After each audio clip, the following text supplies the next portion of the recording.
Estamos aqui hoje abrindo a temporada 2016 dos debates virtuais com o professor Felipe Renaud, que é mestre em Direito Constitucional pela UF, doutorando em Direito Tributário pela Universidade do Estado do Rio de Janeiro, professor dos cursos de pós-graduação da IBMEC-RJ, da FGV e da Escola de Magistratura do Estado do Rio de Janeiro, a quem desde já agradecemos muito a presença aqui, meu amigo particular também. E a gente veio falar sobre a dissertação de mestrado dele, que trata da imunidade tributária nas entidades de educação. Então, começo aqui na primeira parte da sua dissertação, bem interessante. Você faz um esboço histórico de como nós chegamos no momento atual, e eu queria que você começasse tratando desse pedaço, de como chegamos no ponto atual do legislativo. Antes de tudo, eu queria agradecer, Luiz, o convite. Para mim é uma honra imensa e pessoal, porque somos amigos.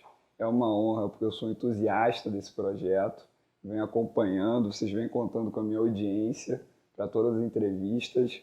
Então é uma grande honra, agradeço a você, agradeço ao Siddhartha, pelo convite, pela oportunidade de estar aqui debatendo com vocês a minha dissertação, que você sabe que marcou a minha vida acadêmica, e tenho certeza que o nosso debate vai render excelentes frutos.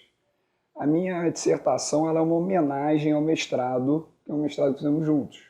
O mestrado em Direito Constitucional foi um mestrado que tivemos o prazer da companhia não só nos momentos profissionais e pessoais, mas também acadêmicos. E foi um mestrado em Direito Constitucional.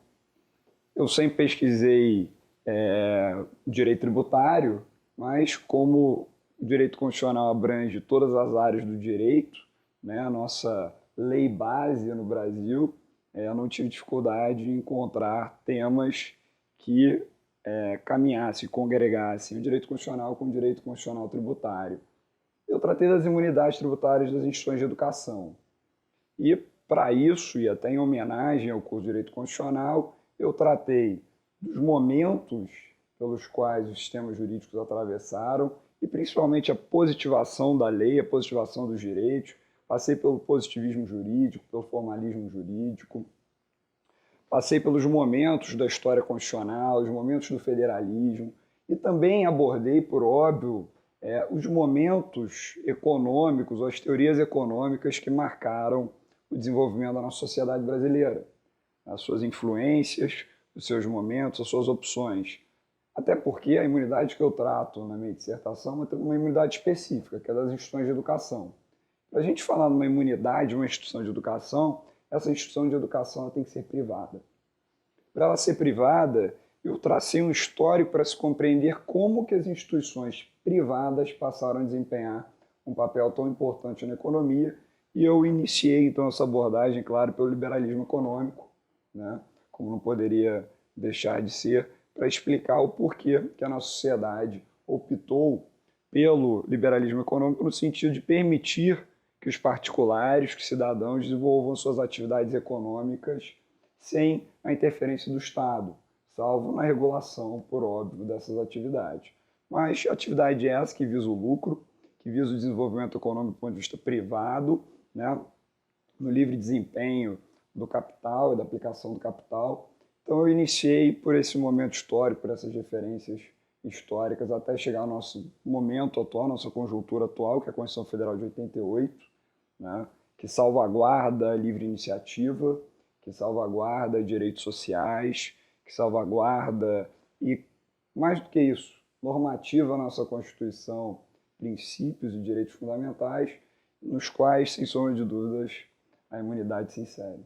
Então, chegando agora na Constituição de 88, queria que você falasse para a gente então, como funciona a imunidade no caráter geral na Constituição de 88, como o legislador originário tratou do assunto, e depois como o legislador derivado veio alterar ou complementar apenas a questão de como foi colocada a imunidade dentro do texto constitucional originário.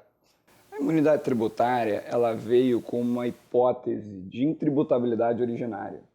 Como o professor Leomar Balieiro fez aparecer na sua obra, famosíssima, referência em imunidades, é uma limitação constitucional ao poder tributar.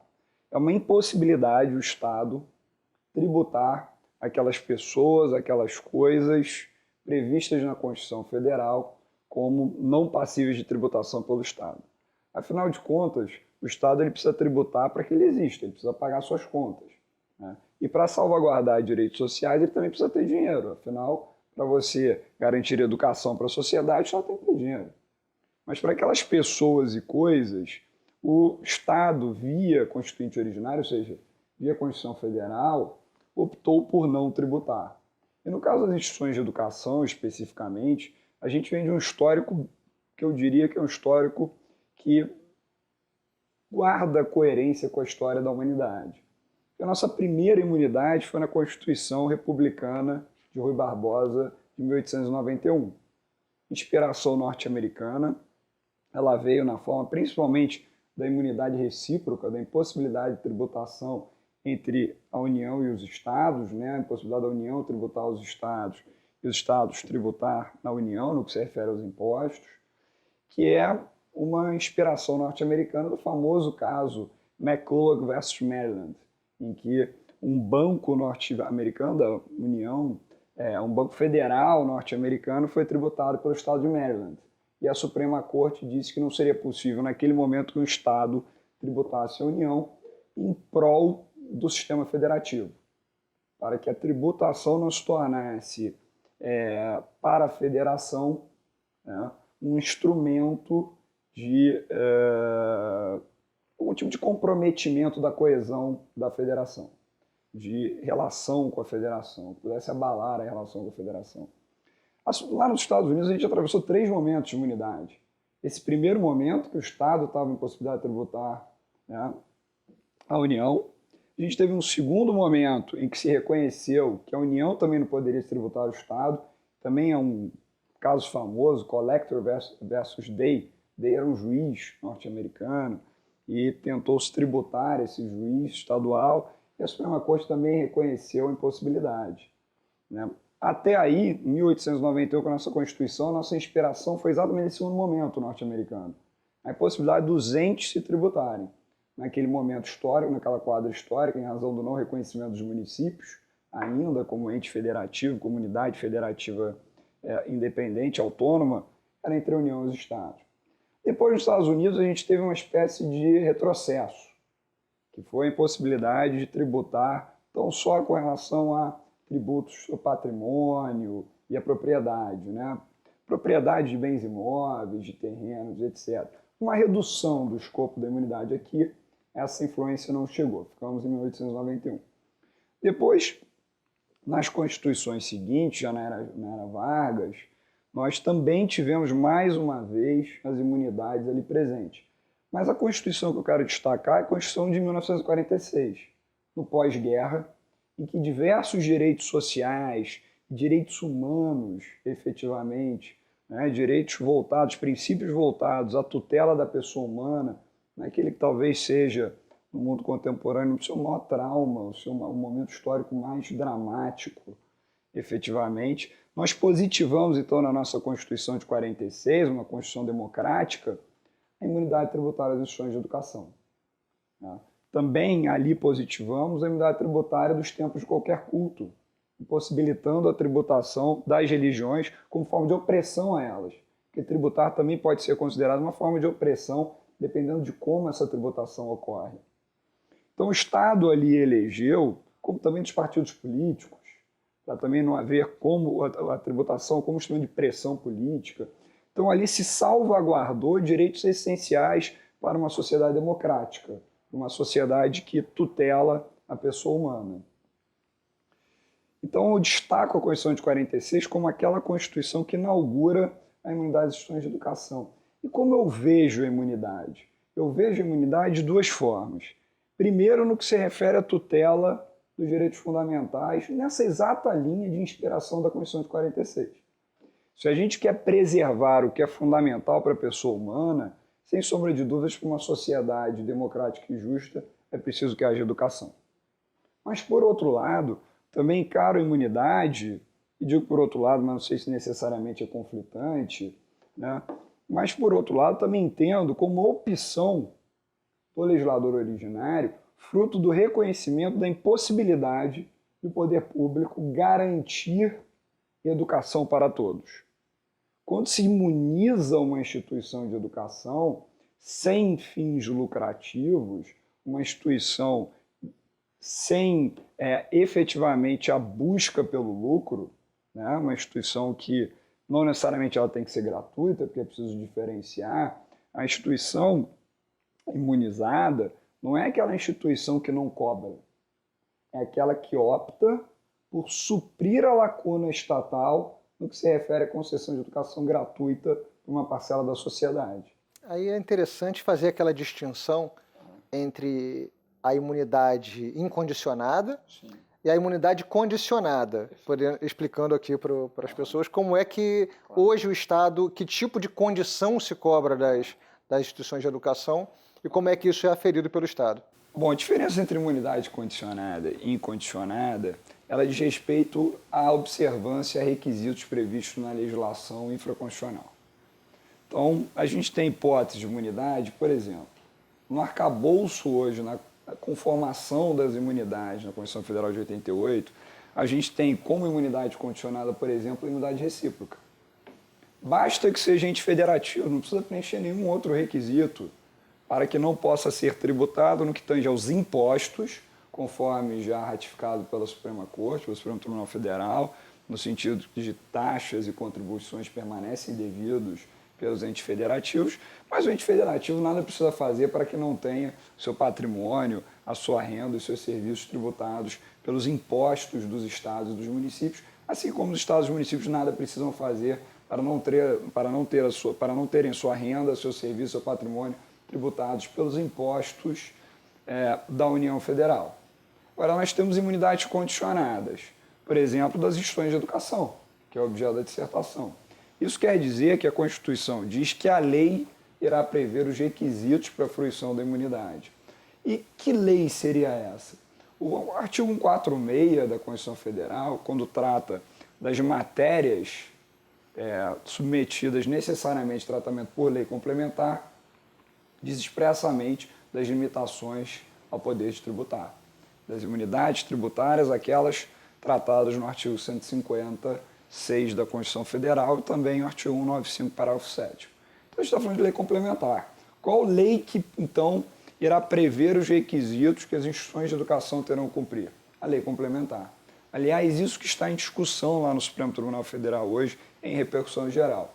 Porque o Supremo Tribunal Federal já decidiu que as instituições de educação, por exemplo, assim como os templos de qualquer culto, e todas aquelas que são alcançadas pela imunidade condicionada a algum requisito, que esses requisitos de que trata a lei complementar são requisitos para a fruição da imunidade, efetivamente, mas não para a constituição e funcionamento daquelas instituições.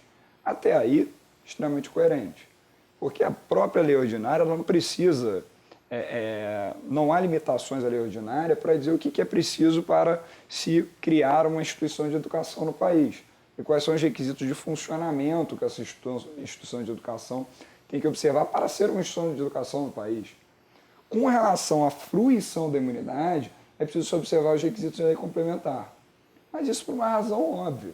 Se o constituinte originário retira do campo de tributação os impostos no 156 e retira a contribuição previdenciária patronal no 95, parágrafo 7º, né, ou seja, impede que o Estado tribute, por exemplo, as instituições de educação, é porque elas suprem uma lacuna deixada pelo Estado. Se elas não suprirem essa lacuna, não há por que permanecer de forma incondicionada essa imunidade. Por isso, da condição para fruir da imunidade.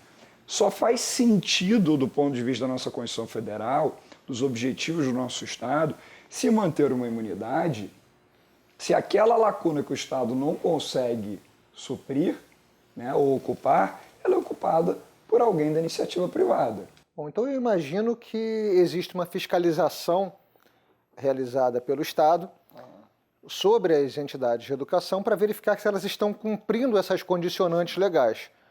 Percentual de bolsas que são concedidas a alunos, não distribuição de remuneração para os sócios, não distribuição de lucro ou vantagens de qualquer espécie. E eu quero saber, eu estou curioso pelo seguinte, o Estado ele tem agido de uma forma coesa nessa história ou, de repente, o Ministério da Educação age de uma forma, a Receita Federal de outra? Como é que tem se dado na prática, eu sei que você é advogado de instituições de educação, como é que tem se dado na prática esse tipo de atuação do Estado na fiscalização desses agentes condicionantes? Luiz, eu me considero um otimista, mas com relação a esse tema, infelizmente o cenário é trágico. É trágico no seguinte sentido. As instituições de educação, então, elas passam a atender os anseios da sociedade, da nossa Constituição, que é efetivamente suprirem essa lacuna estatal. E para isso, eu vou só abrir um parênteses para explicar uma coisa para os nossos telespectadores, que é o seguinte: para que uma instituição de educação seja imune, não quer dizer que ela não possa cobrar. Quer dizer que ela tem que conferir gratuidade para uma parcela dos seus estudantes. Hoje, a parcela que ela exige é de 20% das receitas da instituição. Isso quer dizer o seguinte: 20% de tudo que aquela instituição de ensino receber de mensalidade, ela tem que reverter em bolsas de estudo para pessoas de baixa renda. E aí teve um aprimoramento dessa legislação, né? Porque antigamente esses 20% poderiam ser diversas bolsas de 50%. Hoje não, tem que ser bolsas integrais, para que efetivamente tenha, efetivamente atingindo essa população. Tem que ter um mínimo de bolsas integrais, e essas bolsas integrais elas podem ser complementadas por bolsas de 50%. Não qualquer bolsa de 10%, 20% ou 30%. Então, essa diferenciação é importante para a gente diferenciar a instituição filantrópica, que é aquela que não cobra nada de ninguém, das instituições beneficentes de assistência social, que são aquelas que tão só garantem gratuidade àquela parcela exigida na lei. Por isso que a maioria, ainda hoje no nosso cenário acadêmico, a maioria das instituições de educação, a maioria é instituição beneficente de assistência social. Elas cobram mensalidade? Cobram, mas elas também conferem gratuidade a muitos alunos. Por isso que elas teriam direito a esse favor constitucional. Eu não gosto da palavra favor, tá? Mas é comumente como se trata. Por que eu não gosto de favor? Porque não é um favor da Constituição, é uma troca. Na medida em que as instituições de educação elas garantem, elas arcam com essas bolsas. O custo para garantir a educação para essa parcela do alunado é um custo que é arcado pelas instituições de educação, em troca da desoneração tributária que o Estado garante de imunidade, né? Só que na prática não é o que acontece. Por quê? A gente começa, por exemplo, por um principal requisito para sofrer da imunidade, que é o certificado de entidade beneficente de assistência social, concedido pelo Ministério respectivo daquela instituição. Se ela é uma instituição de educação, vai ser o Ministério da Educação, o MEC. Se é uma instituição de saúde, é o Ministério da Saúde. Se é uma instituição de assistência social, vai ser o Ministério de Assistência Social e Combate à Fome. Desenvolvimento Social e Combate à Fome. Ok. Só que para o poder público, esse certificado ele só tem validade quando a publicação no Diário Oficial da sua concessão. Só que o problema é que para uma instituição ter acesso ao certificado, ela tem que funcionar pelo menos um ano, tem que comprovar que cumpriu os requisitos previstos na lei e aguardar o trâmite de análise pelo Ministério correspondente. Vou te dar um exemplo. Advogo por uma instituição que entrou com pedido em 2009, caiu em exigência, ela cumpriu a exigência em 2010. Estamos em 2016, a instituição vem conferindo as bolsas desde 2009 e até hoje ela não tem imunidade reconhecida pelo poder público. Por quê? Porque a análise do seu certificado não foi concluída e não foi publicada. E aí, naturalmente, você me perguntaria, desculpa se eu estou já antecipando, mas Felipe, e aí quando publica, retroage? Não, não retroage. Como eu disse, é da publicação. Então, todas aquelas bolsas conferidas, por exemplo, por essa instituição nos últimos 7 anos, foram conferidas com a instituição arcando com todo o custo proveniente destas bolsas e ainda tendo que pagar os tributos. Isso inviabiliza. Não é essa a comutatividade prometida pela Constituição Federal. Não é isso que se espera do Estado. Além desse requisito, muitos outros foram criados.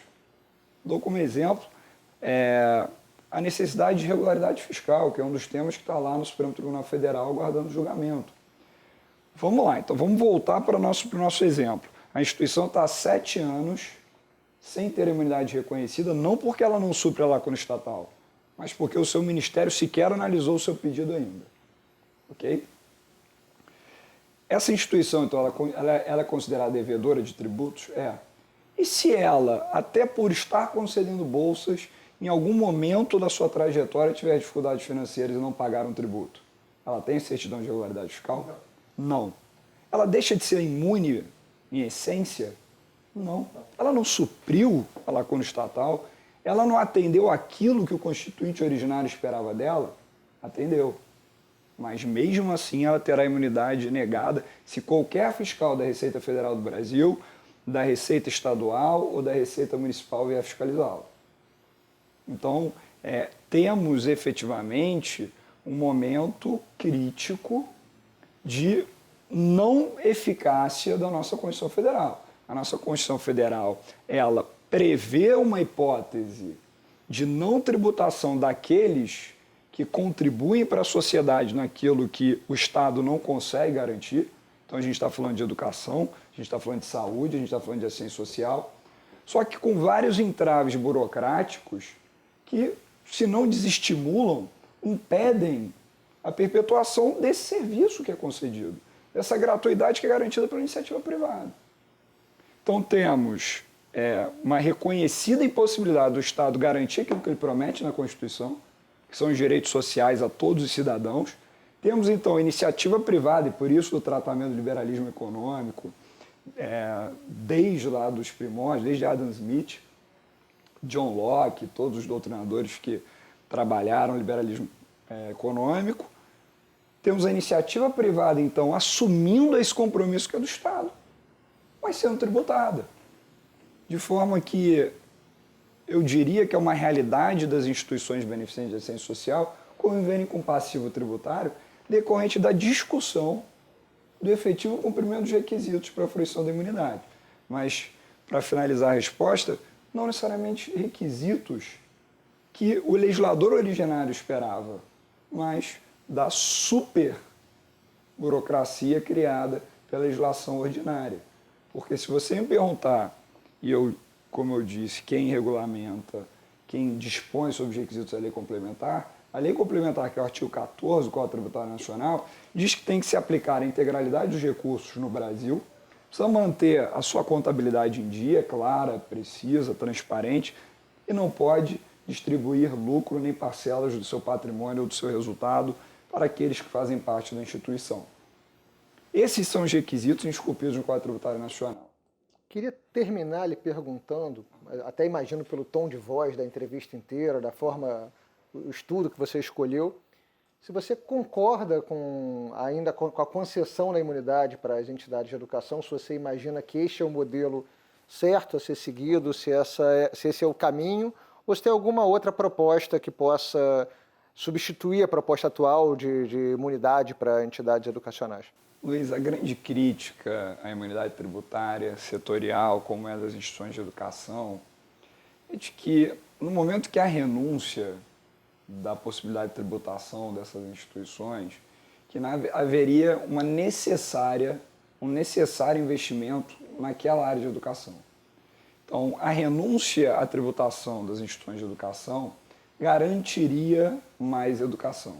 E a grande crítica que existe mas e se o Estado, digamos que ele recebesse por aquele tributo ao invés de ganhar a sociedade, de modo geral, com bolsas de estudo?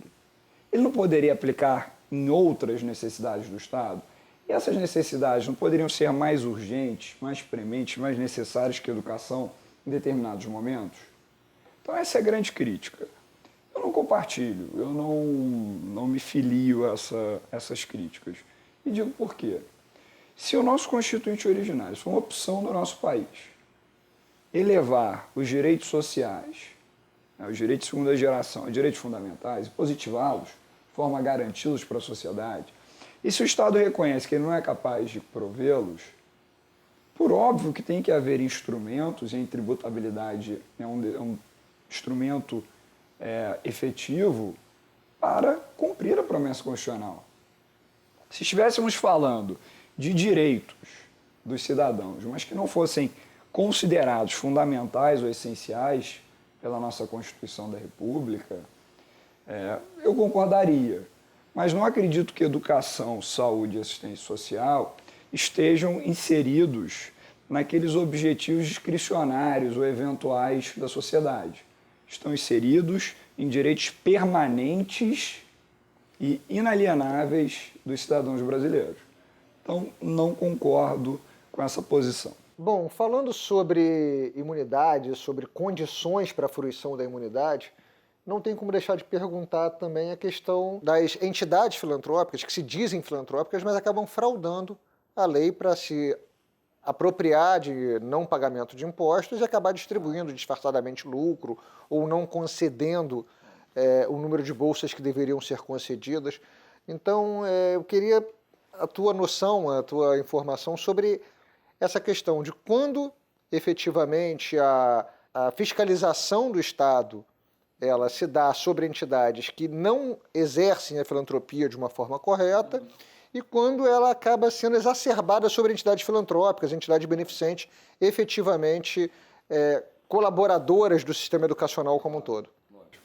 Luiz, com relação às instituições que se travestem de instituições beneficentes ou filantrópicas para fruir da imunidade, mas que, na verdade, são instituições que não concedem bolsas, que não concedem atendimentos médicos gratuitos, que não prestam assistência social efetivamente, essas instituições, por óbvio que elas têm que ser não só tributadas, como penalizadas e, inclusive, do ponto de vista criminal, quando for o caso. Mas não é dessas instituições que eu trato, que eu me referi, que eu me baseei na exposição. Eu me referi às instituições que, de fato, cumprem com aquilo que me parece o maior objetivo, a maior essência da imunidade tributária hoje vigente, que é a supressão da lacuna estatal, seja na educação, seja na saúde, seja na assistência social. Então, respondendo objetivamente, eu dividiria a resposta em 3 tipos de empresa. A gente tem a empresa que supre a lacuna estatal, mas que eventualmente viola o artigo 14 do Código Tributário Nacional, que não aplica tão só no Brasil o seu resultado, que eventualmente tem um problema contábil. Para essas instituições há uma violação direta à lei complementar e no nosso arcabouço normativo elas acabam por comprometer a imunidade. Eu discordo, só em parte, no que se refere a alguns requisitos que me parecem já ultrapassados. Por exemplo, se você tem uma instituição beneficente ou filantrópica que atende a essa demanda estatal, a essa lacuna estatal, como eu gosto de chamar, mas também pratica a mesma ação em países aqui na América do Sul, que mal haveria ela continuar imune.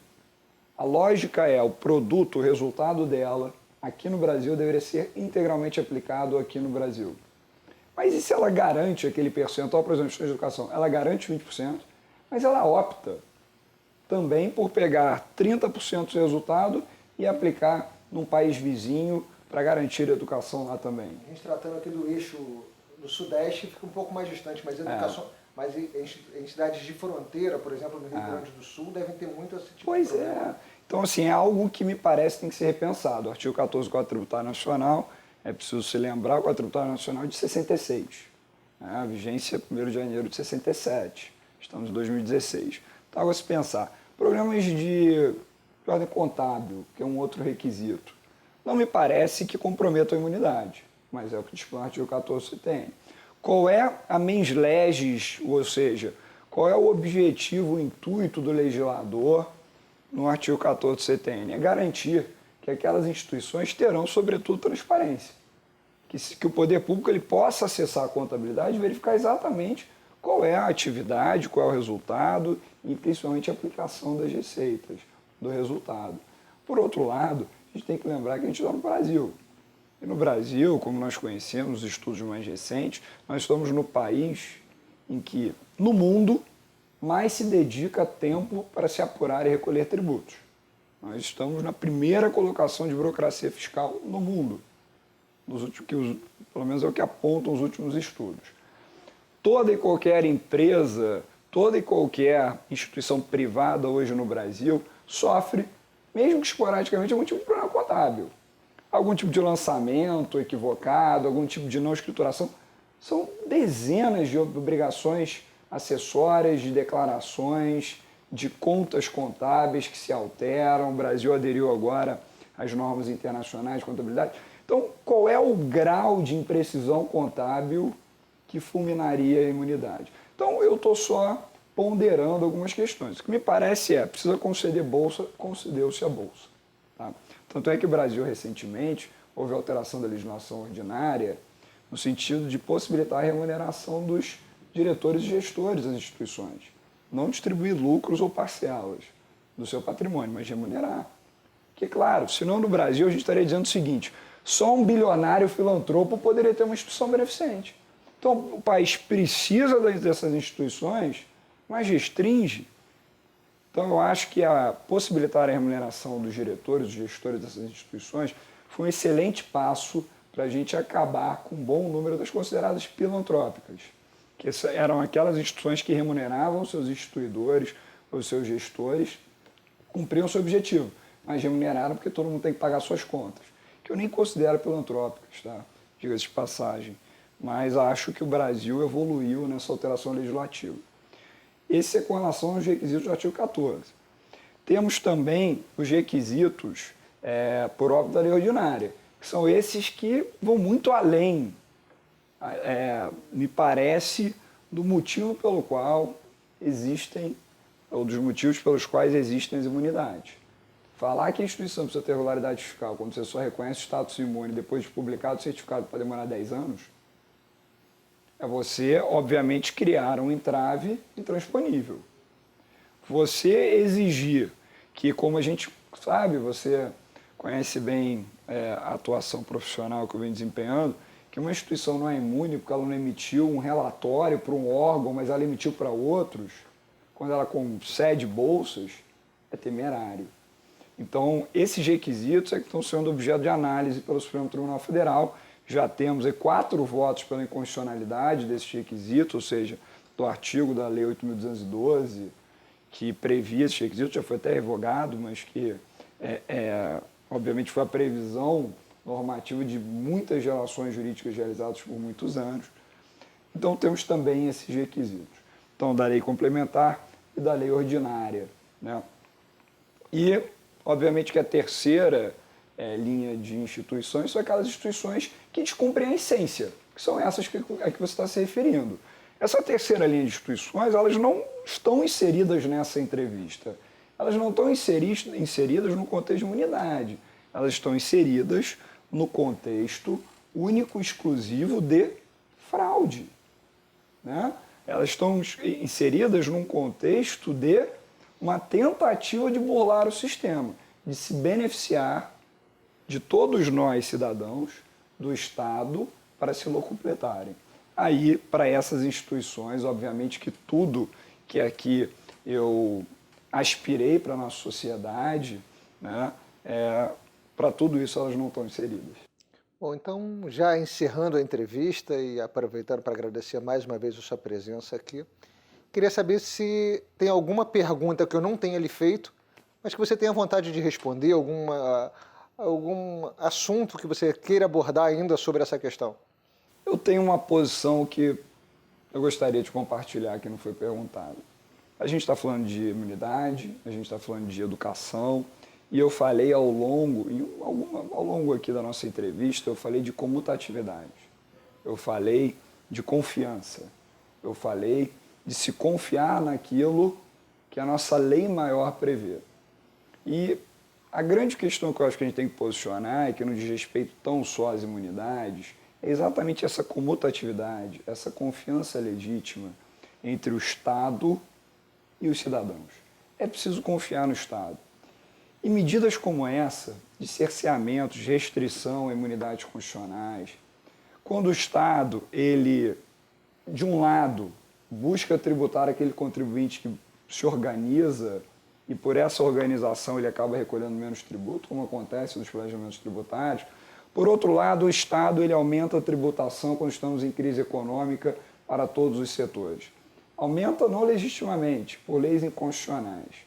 Essas leis ficam anos e anos vigentes até que o Supremo Tribunal Federal consiga analisá-las e que declare inconstitucionalidade. Tivemos vários exemplos, temos vários planejamentos tributários por parte do Estado, temos diversas medidas que acabam por comprometer essa confiança legítima, que é corolário do princípio da segurança jurídica.